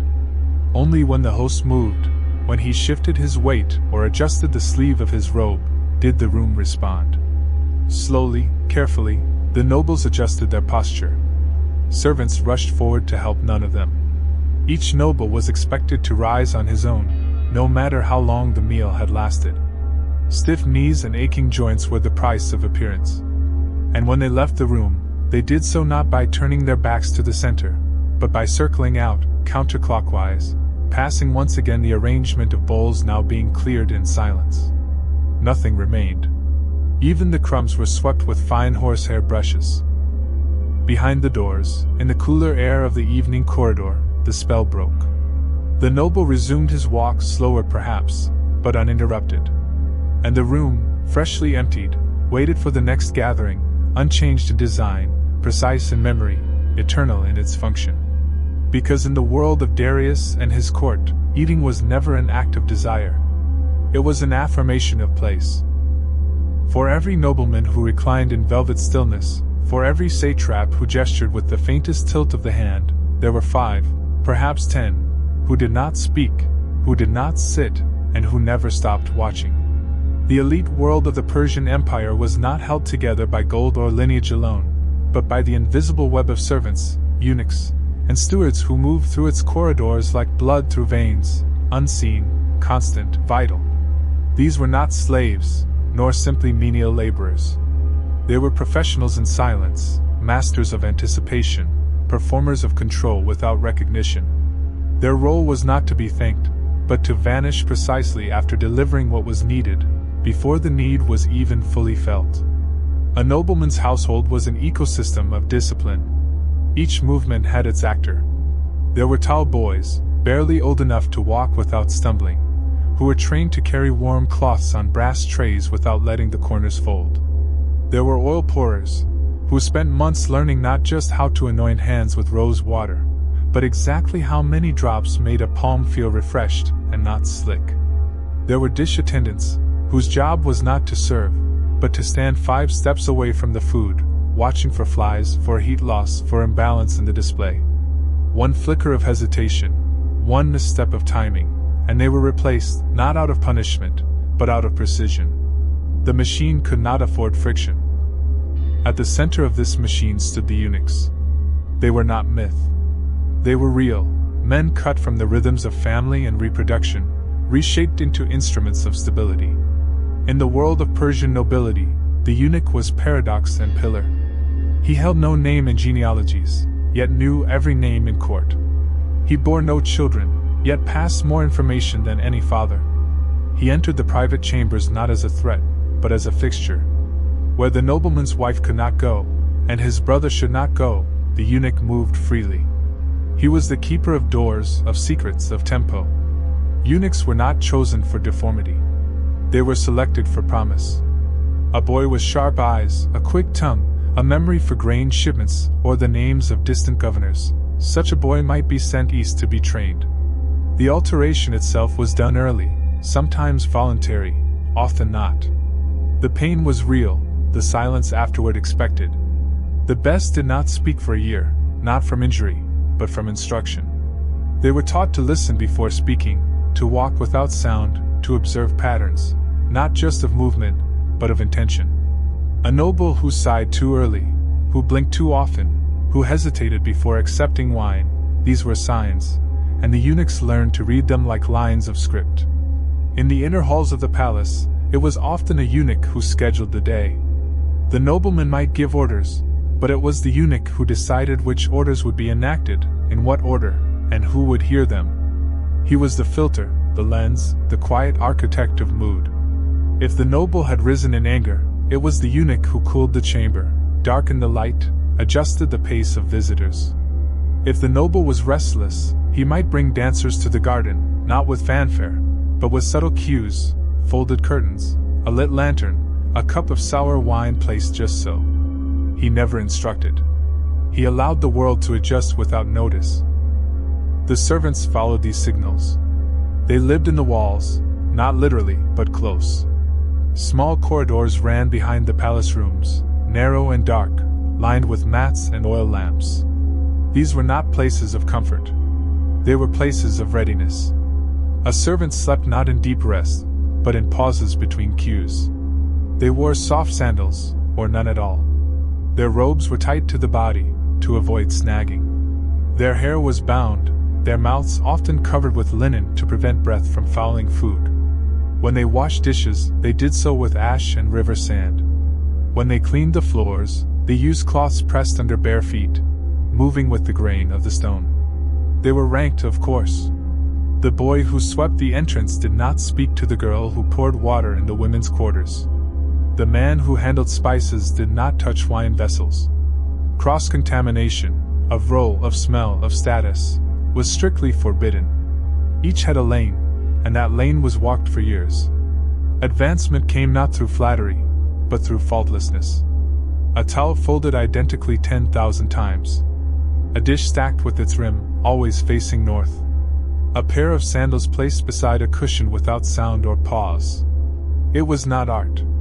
It was discipline, devotion to the shape of service. And yet, these silent mechanics saw everything.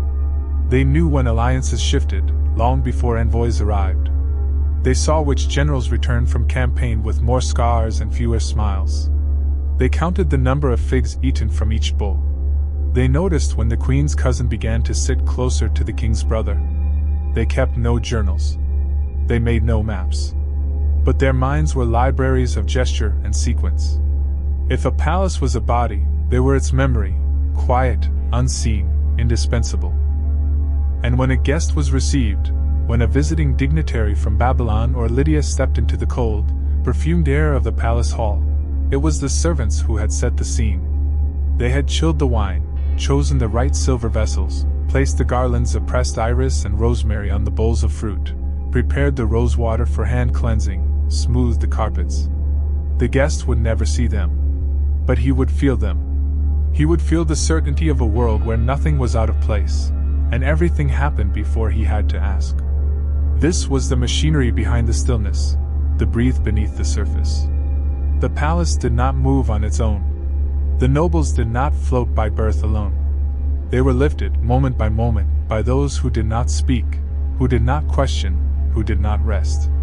And when the lamps dimmed, and the cushions cooled, and the nobles stepped away into politics and plotting, the servants remained, resetting the room to its perfect state, because in the world of the elite, perfection was not a reward. It was the starting point. The silence of a Persian court was filled not with absence, but with fabric. The rustle of linen, the weight of wool, the shimmer of gold thread embroidery, these were the unspoken voices of status. Before a noble of the Achaemenid Empire uttered a single word, his garments had already announced everything. His rank, his lineage, his region, even his mood. Clothing was not fashion. It was architecture worn against the skin, a structure of meaning stitched with care, meant not only to protect the body but to define its place within the carefully ordered world of the court. To enter the royal palace was to be weighed in cloth before being weighed in judgment. For men of rank, the base layer was simple but never rough, a tunic made of tightly spun linen or fine wool, cut to fall just below the knee. In colder provinces, this might be layered with a soft underrobe of cotton or padded felt.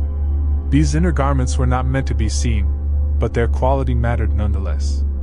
If a sleeve slipped, revealing a frayed edge, it could suggest negligence, or worse, frugality. Over the tunic came the primary robe, long and pleated in perfect vertical folds, dyed in tones that whispered identity.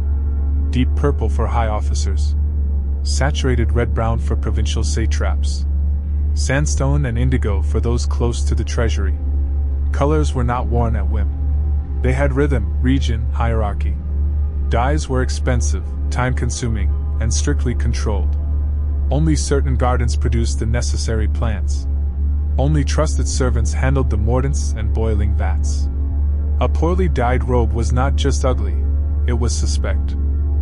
But color was only the beginning. The embroidery spoke louder still.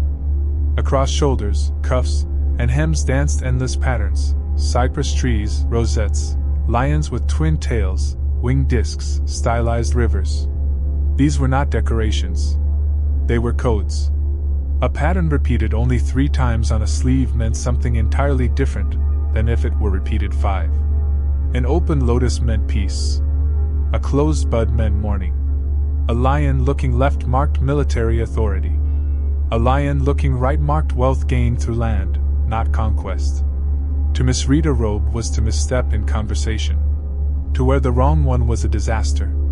Beneath all this, there was weight. Not of status alone, but of metal. A nobleman's clothing carried with it small amounts of gold or silver thread, just enough to catch the lamplight. These were not ornaments of vanity. They were measurements. The weight of a sleeve told the court how wealthy a man truly was. Too heavy, and he was trying too hard. Too light, and he was in decline. The cuffs of the elite were often stiff not with starch, but with layers of narrow chains sewn inside, ensuring that the folds fell with perfect geometry when the arm moved. Even the way a man reached for a dish was choreographed by the design of his clothing. Belts were worn not at the waist, but slightly above the hip, to elongate the torso and give the illusion of control. These were not simple cords, but plated bands of leather, dyed and oiled, adorned with polished bronze discs or flat gems set in copper. The buckle itself was never visible. A flap covered it, because to show how something was held together was to reveal too much. Outer robes often bore small slits near the hem, which allowed servants to pass unseen cords through and adjust the drape from behind. A nobleman rarely touched his own clothes once dressed. His posture was not his alone. It was assisted. Footwear was silent. Soft leather boots dyed to match the inner lining of the robe. They rose halfway to the calf, smooth and unadorned. Buckles were hidden, ties internal. Sawls were replaced often, not because they wore out quickly, but because even the suggestion of wear was unacceptable. To scuff the floor of the throne room was to insult it. Some nobles wore thin felt slippers inside their boots to ensure no sound at all. This silence was not merely aesthetic. It was political. To be unheard was to be refined. To be felt without presence was the ideal. Headwear marked the boundary between common and court. The soft cap worn by artisans and tradesmen, called the tiara, was unacceptable in noble company. Instead, the elite wore wrapped headcloths, folded and tied in patterns as regulated as military ranks. A threefold knot denoted junior officials. A fivefold twist indicated a man of the inner court. The wrapping process took time and required assistance. The cloth itself was usually imported, dyed wool from Sardis, linen from Egypt, occasionally silk threads from east of the Indus woven invisibly into the grain. The knot was not just decorative. It was directional. The tail of the wrap, depending on which shoulder it fell over, could imply openness, caution, or reserve. Jewelry was not flamboyant. Rings were functional, signets carved with the noble's seal, used to mark clay tablets and authorize decisions. Necklaces were rare and frowned upon unless given by the king himself. Earrings were forbidden among men, except for certain physicians, astrologers, and foreign guests. A single thin bracelet, often worn beneath the sleeve, served as the exception. It was meant not to be seen, but to be remembered. Its absence in a known noble could signify illness, mourning, or disgrace. Perfume was another layer of clothing, invisible but precise. Oils were applied in dots, inside the wrists, behind the ears, beneath the collarbone, not in smears. Fragrances were chosen not for strength but for sequence. The scent of saffron and fig at the start. Then vetiver, olive blossom, a hint of almond. The fading note, something herbal, almost bitter, was chosen to suggest restraint. Even smell was curated to evoke authority without indulgence.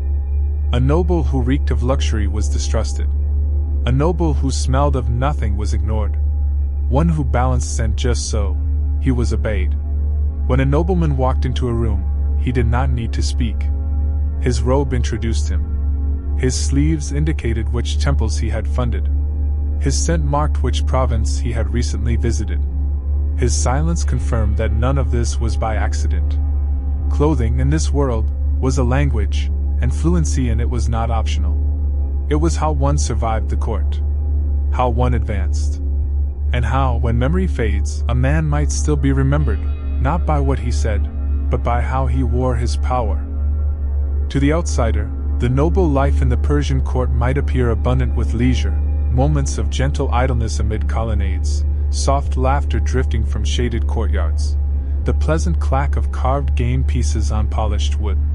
And yet, beneath every fig tree and behind every curtain of woven reeds, leisure itself was curated, polished, choreographed, and managed as carefully as any military dispatch. Time for the elite was not passed, it was displayed. The gardens were central to this display. They were not wilderness tamed, but geometry made botanical, paradisa, the walled enclosures from which the very word paradise would eventually evolve. A nobleman's garden was a living map of order. The paths curved gently, not naturally, but intentionally, to guide the feet at a thoughtful pace. Cypress trees stood in even lines, chosen for their upright growth, their symbolic immortality.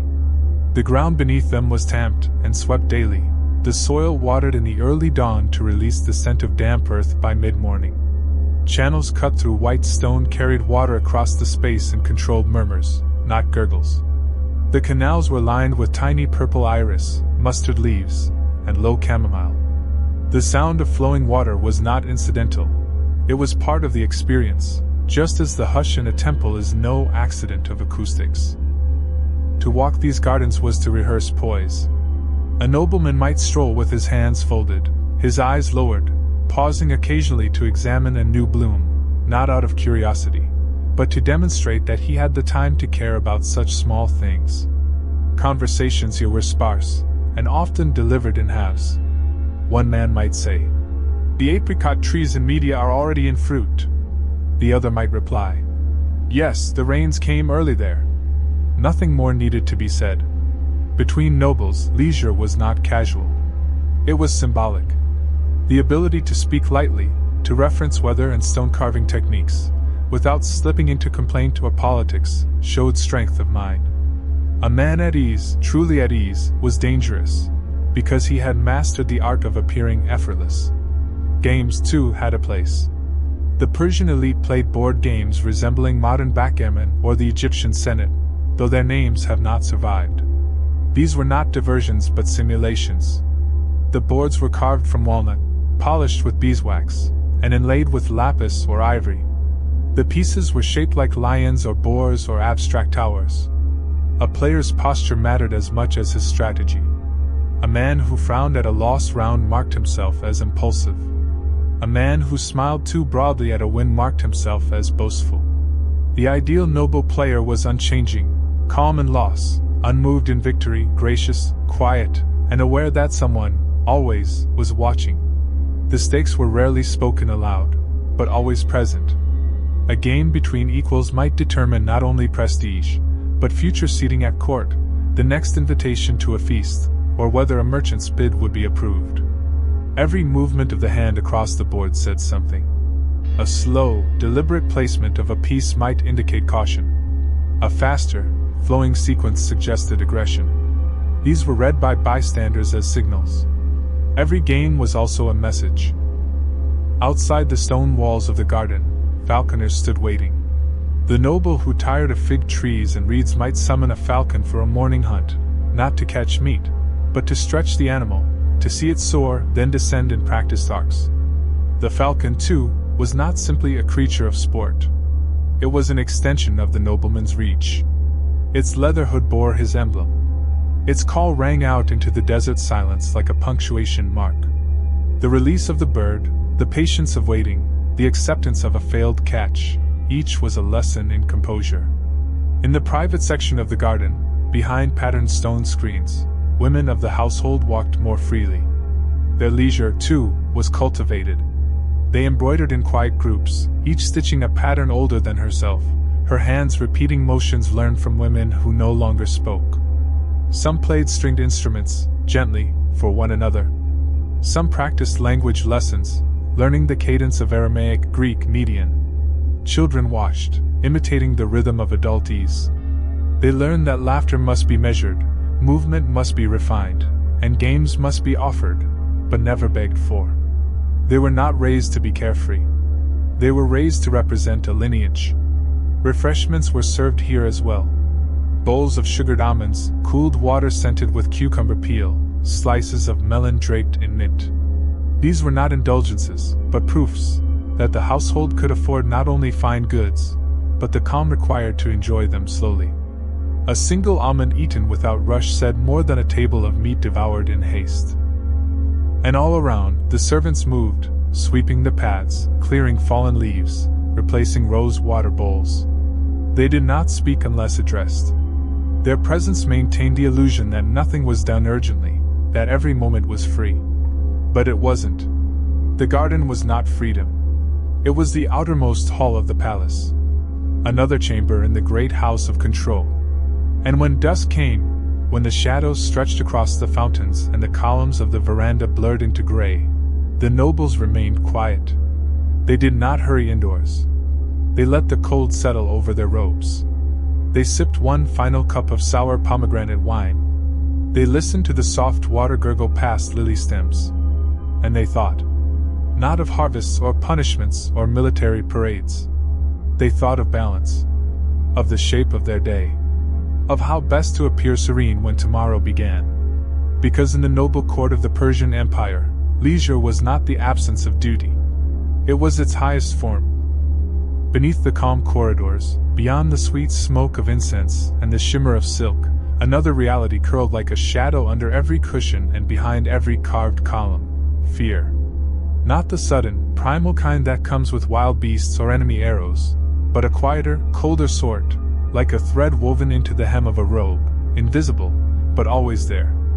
For the Persian noble, power was visible, audible, wearable, but never permanent. Status was polished like a silver bowl, gleaming in ceremony, and fragile in silence. And those who walked the court of Darius the Great knew this deeply. They carried it not in trembling hands, but in practiced glances, in careful breaths, in the pause between rising and speaking. The king, Zion, King of Kings, was the axis around which all others spun. His voice was not shouted across courts or carved daily into pillars. It was quiet, but total. He could elevate a man with a sentence, remove him with none. And for the elite gathered under his roofs, the greatest terror was not punishment, but forgetting. To be overlooked. To become invisible. A noble who no longer received invitations to the Apadana. A governor who waited weeks for correspondence and heard nothing. A commander who returned victorious, but was greeted only with silence. In such a system, absence was the loudest judgment. And so they watched. Every gesture of the king, every choice in his garments, every pause in his speech was interpreted. If he drank wine before the third course, it was discussed. If he arrived on foot instead of chariot, it was noted. If he failed to laugh at a story he once enjoyed, it was feared. The king did not need to issue decrees of exile. The court exiled itself in anticipation. A nobleman might sell land, reduce his servants, or remove his household from Susa to a quieter estate near the Elbrus Mountains, all without being told. He understood. The system had breathed him out. Beneath this tension, the nobles performed. Not for the king alone, but for one another. Rivalries were smooth, never sharp. An insult was cloaked in praise. A warning came wrapped in a wedding gift. And always, behind every polite smile, lay a calculation. Should I speak first? Should I agree too eagerly? Has my cousin been seen too often at court this month? What does it mean that the eunuch served him from the left, not the right? These thoughts whispered constantly, even as fingers dipped into pomegranate sauce or adjusted a fold of robe. And then there were the scrolls. Messages passed not by decree but by implication. A nobleman might receive a tablet marked only with a seal, no words, just an emblem, perhaps the winged disc, perhaps a lion with twin tails. He would know what it meant. He would not show it. He might burn it in a garden brazier, then attend a feast as if nothing had changed. The next morning, his son would ride westward with a reduced caravan, his daughter's wedding postponed, his voice in court softened by one half-tone. Even among allies, trust was conditional. Brothers betrayed brothers for proximity to the royal bedchamber. Cousins watched cousins for hints of softness, or heresy, or ambition phrased too carelessly. It was said that the gods gave the king his ears, but they gave the nobles their silence. Rumors passed in absences, not in words. If a satrap grew ill and his physician was suddenly promoted, a message had been sent. If a noble's estate burned and no one offered help, it had been received. This was how justice was administered, not always with swords or judgments, but with orchestration. Yet this fear did not deform them into madness or despair. It sculpted them. It taught them to move like dancers across the polished floors of power. A nobleman who feared was a nobleman who prepared. He rehearsed every gesture. He considered every guest. He offered gifts not of love, but of longevity. He trained his sons to speak 2 languages and to trust either. He taught his daughters to write poetry that flattered without adoration. Even his gardens whispered loyalty. Even his sleep was performed. He dreamt, if at all, within the boundaries of what could be allowed. And sometimes the fall did come. A misstep. A letter opened too late. A friend who bowed too slowly. A visit from the wrong relative. When it did, it was rarely theatrical. There were no beheadings in the square. No cries of protest. Only a slow collapse. Fewer letters. Colder greetings. A reassigned estate. A servant no longer kneeling. And then, one morning, a ride to the countryside, officially to rest, to recover, to reflect, and the noble never returned. His name faded from the list of feasts. His robes were given to a cousin. His cups sat unused in the treasury. His likeness never carved. The court did not mourn. It rebalanced. And the others, those who remained, ate more carefully the next night. They laughed just a bit less. They watched the king's hand even more closely. They checked the weight of their sleeves, the sharpness of their signets, the placement of their belts. Because to be noble in the Persian Empire was to live inside perfection, and perfection, always, was one breath away from fracture. Long after the columns cracked and the fires cooled, after the golden bowls were looted and the silk cushions frayed to dust, the legacy of the Persian noble did not vanish. It faded. But it faded slowly, like incense in a sealed room, clinging to the corners long after the brazier went cold. No monuments bore their names. No epic poems sang of their caution. And yet, the impression remained, subtle, buried, persistent. The elite did not inscribe themselves onto history with noise. They did it with pattern. Their names, once whispered with deference in the marble corridors of Persepolis or Susa, now appear only as faint scratches on clay tablets, lists of rations, wine allotments, fabric orders. One man received 2 talents of wheat for hosting a visiting envoy. Another signed for 3 bolts of dyed linen to be sent north for a wedding. Nothing grand. Nothing worth reciting around a fire. But behind those numbers lived entire systems. Rituals. Rules. Silences that shaped policy more than proclamations ever could. And still, their legacy echoes in how power thinks of itself. The noble did not rule armies. He curated expectation. He managed breath. His job was not to act, but to be the proof of stability. To exist so elegantly that the very notion of disruption became distasteful. To embody what the court needed to believe, that order was not only possible, but beautiful. That hierarchy could be graceful. That silence could hold an empire together. In distant provinces, echoes of their habits persisted even after Persepolis burned. Local rulers kept to the etiquette. Their homes bore gardens with 4 channels of water. Their banquets followed the same order of dishes. Their scribes still noted which side of a robe the host tied first. They copied the mannerisms long after they forgot the reasons. This was the power of noble legacy, to linger not in glory, but in repetition. Even in ruins, their architecture teaches. Step into the surviving audience halls, and the floors are still polished smooth, not by time, but by feet trained in pattern. The stairs rise shallow and wide, meant not to hurry, but to pace. The walls bear figures not in chaos, but in ordered lines, each man bringing tribute, each hand raised in mirrored angles. These were not decorations. They were instructions. Their scent, too, is remembered, if not by nose, then by writing. Recipes for perfumed oils survive, hidden in cuneiform signs. Rose blended with cardamom. Saffron floated in grape must. These were worn not to attract, but to affirm, I am still here. I am still in balance. And in modern museums, beneath layers of glass and lighting, lie the remnants, bowls of chased silver, a fragment of carved agate, a golden clasp shaped like a lion with 2 eyes of turquoise. These were not treasures in their day. They were tools. Utensils for a man who understood that what he held mattered less than how he held it. That beauty was not display, but discipline. That luxury was not excess, but certainty. No tombs remained for most of them. No statues with blank eyes. Their graves were simple, their names passed down briefly, then replaced.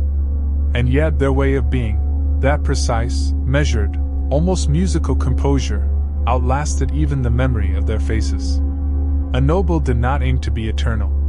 He aimed to disappear into the fabric of control, to become so much a part of the palace that when he left, the room sighed in imbalance. And perhaps, on quiet nights, when wind brushes through the cypress of an old walled garden or when the shadows fall across a faded column just so, the feeling returns, not as a memory, but as a sensation. The presence of someone who spoke rarely, ate carefully, watched everything, and vanished with grace. He is not seen. But he is not gone. He has simply stepped from the room.